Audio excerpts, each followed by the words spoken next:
What is up, everyone, and welcome to the first episode of Firewatch. I've never played this game before.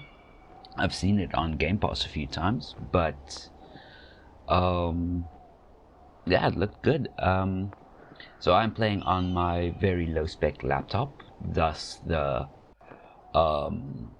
watermark and the resolution quality.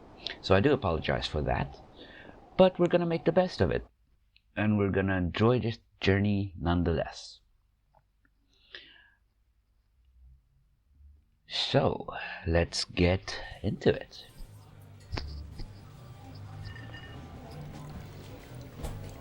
Campo Santo presents. Also, if I mispronounce words or stuff during this, I apologize.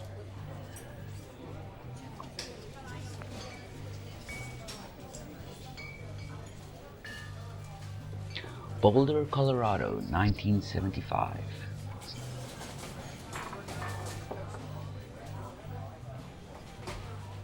You see Julia. Okay, we see Julia. Who's Julia?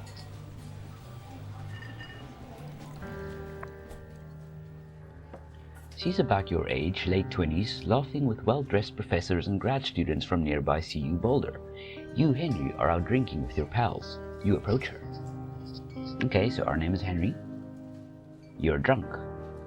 So what's your, major? You're pretty. Let's go with the major one. You slur the word major and it smells like Coors. You give an awkward smile. Evolutionary biology, she says, and I'm a professor. Cool, you reply. What's yours? She asks. She sniffs the air. Toxicology? Was that a burn? You ask. She says definitely. Worried she hurt your feelings, she asks if you want to split a cheeseburger. 1 week later, you are Julia's boyfriend. Okay, Julia's our girlfriend. Henry and Julia.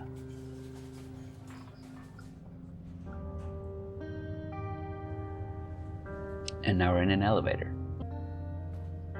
Let's see, guess that's our backpack. Pick up. Also, guys, I'm usually an Xbox player. So the PC controls are quite new to me. I have played some PC games, but I haven't really, played one like I'm doing now. Okay, this place looks pretty empty. Again, guessing this is our truck.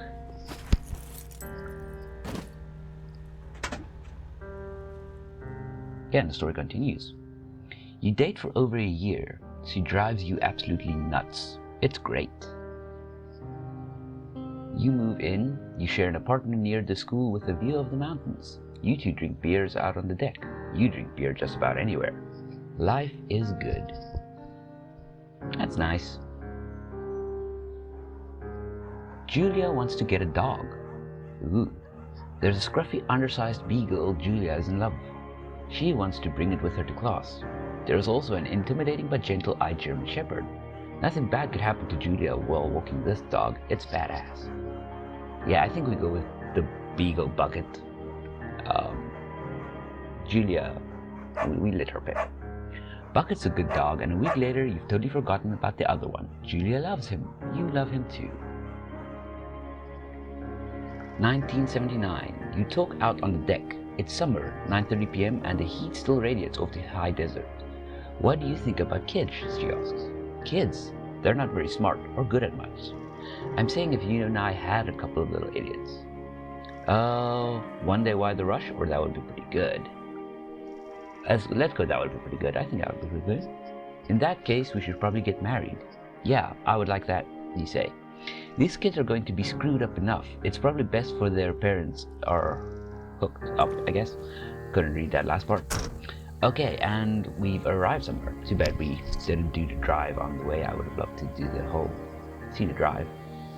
But man, I love the graphics of this game. It's unique. It's not meant to be realistic, but it's also, it just works. I like it. Okay, over here we have a map.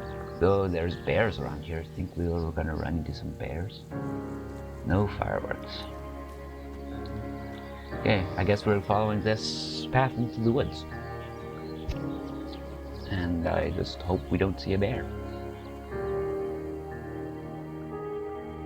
1980. It's a Thursday night and Julia is 4 hours late. She doesn't call. You're worried and getting angrier by the minute. She walks in after you've gone to bed. Oh no. She's not quite drunk, but she's clearly been having a fun time. You fight when she gets between the sheets. Let's ignore her. We're not gonna get mad. You don't touch each other all night. The next day you feel guilty for being so angry and ask her about her evening. She says it was great. You hold on to a tiny pill of resentment. 1981. Julia still likes to draw. She draws plants from her research. She draws all the places you go. She draws you. I frolic like a Victoria's Secret bottle. That sounds like something I would actually do. Very nice. Very nice, you know. And we're back on the trail. Okay, we get to see a little bit of Henry, a little bit of what we actually look like. Even though it's just our legs. And it looks like we have some sturdy climbing legs. I don't know if that makes any sense. But I love how it changed like the sunset, all the orange colors and the hues and the stuff. I guess we're just... Okay, so there's... Do that. Wow. That's beautiful.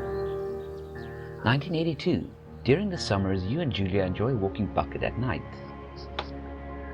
There's a festival in town. It brings in folks from faraway places. One of them tries to mug you with a knife. Oh no. Bucket gets kicked. But, the dog, Julia yells. She gets flustered and has trouble speaking when she is stressed. You confront the attacker. You beat his goddamn face in. Yeah, we're gonna beat his face in. And attack Bucket and Julia. Your arm gets cut up, but you beat the guy to a pulp. You don't feel very tough. You cry your eyes out before the cops show up. Julia asks to take a different path from that day forward. You say okay, you don't want to go that way either. From then on, you walk by the river. Dang. 1984. Plans to have kids get waylaid by work. Oh no. Julia gets offered a job at Yale. Yale is in Connecticut, 2,000 miles away. It's a great job, associate department chair. She wants to move. You absolutely do not. Oh, this is a tough one. I don't want her to commute back and forth. That sounds like more stress on her. So let's convince her not to take the job. You tell her that this means you two won't have a family. She says that's bullshit. She's totally right. She asks if her taking the job means you won't come with her. You say yes. Again, bullshit. But she decides not to take it.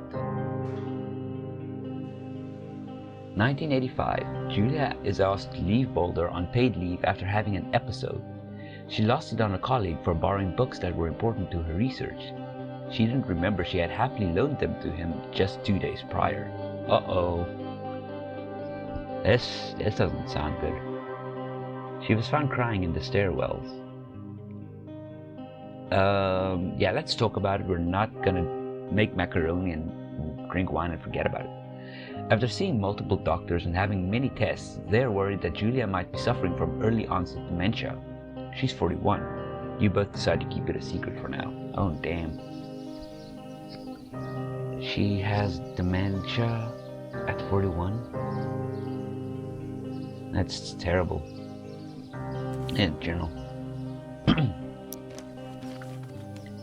Hey, is this the picture Julia drew of us? Nice. Now we know what we look like. Bucket is getting older. Julia comments that it's kind of nice because he gets in less trouble around the house. A week later, she goes back to the university. 1987. Julia's affliction gets worse. She can't remember things in her class. Her research is in shambles. She drives her car to the next town over for no particular reason and has to be brought home by the police. She is devastated. She is sent home on permanent medical leave. Some days you get the Julia who calls you a dope and your unborn children little idiots. Other days you get a stranger. She pulls you into bed to make love. After 5 minutes, she goes into a panic, believing her dad is at the door. Oh, no. You tell her family. They are crushed and begin to make trips to and from their home in Australia to visit her. Dang, that's far. For a while, your friends come by with little things to brighten the day. She gets worse.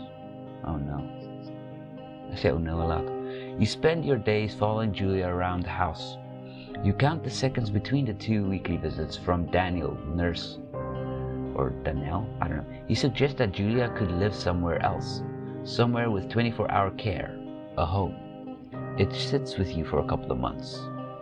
We're determined to take care of her ourselves. I mean, I would say that's like of Henry feeling guilty, or of us feeling guilty. I mean, we took the job from her, had those fights and stuff, and then there's the mugging and stuff that happened. I know this is probably spaced years apart, but like still, and like, yeah, I don't know. I think I would in some way blame myself for it, and therefore would want to take care of her myself. Oh wow, deer, stag.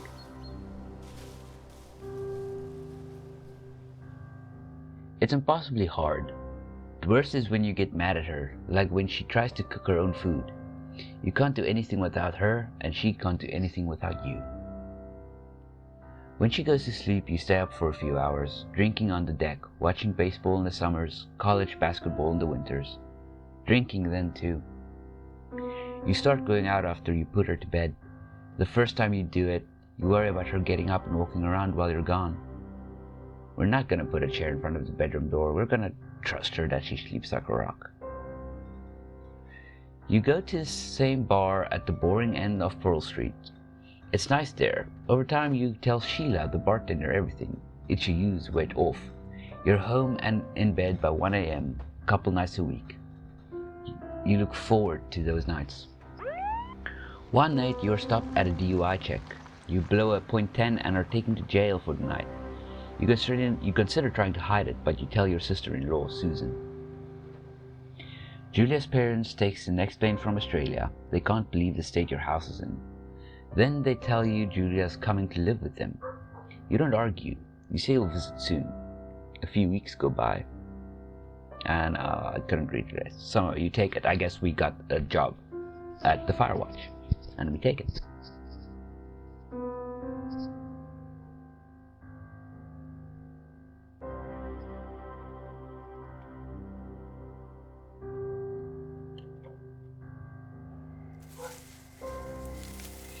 And here we are, I think.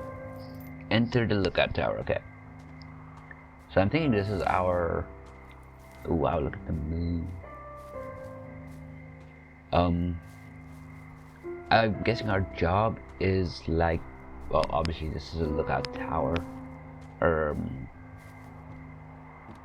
We look out for fires then, I guess. Because I have no idea. I've heard of some things called Firewatch, but I don't know if it's just the name of the game or is it actually like a actual occupation or something, you know? I mean, I'm from South Africa. We don't get a lot of wildfires here. Okay, see what's inside. There's the door. Obviously there's the door. I meant let's open the door. Okay, we have an old wooden stove. Turn on the power. Do you use the stove for that? No. Well, either old stove and a new stove. Windows are all locked up. Cookbook and stuff here. And the singular mind. I guess someone left their stuff behind, but they boarded up the windows, so I'm guessing no one's been here in a while. There's a map table. There's a light switch. But there's no power yet, so obviously the light switch will not work. And there, I'm guessing that's what we're looking for. There we go, the generators. Okay, generator's active. Hello, 240 Tower. Oh. Hello?